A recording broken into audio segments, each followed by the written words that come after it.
Hey, Tech Guide Ninjas here. Hope you're having a good day today. So today we're going to look at how to reply to an email in Gmail.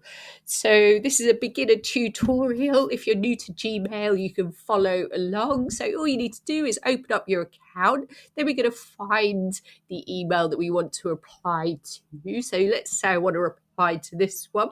You've got a few options here. You can click on the little side arrow at the top, which says reply, or at the bottom, there's a reply tab.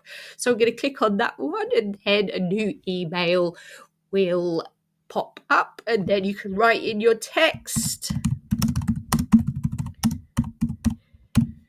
And then I am going to press send. So that's it. That's how to reply to an email in Gmail. Please like the video and subscribe to the channel. I will see you soon.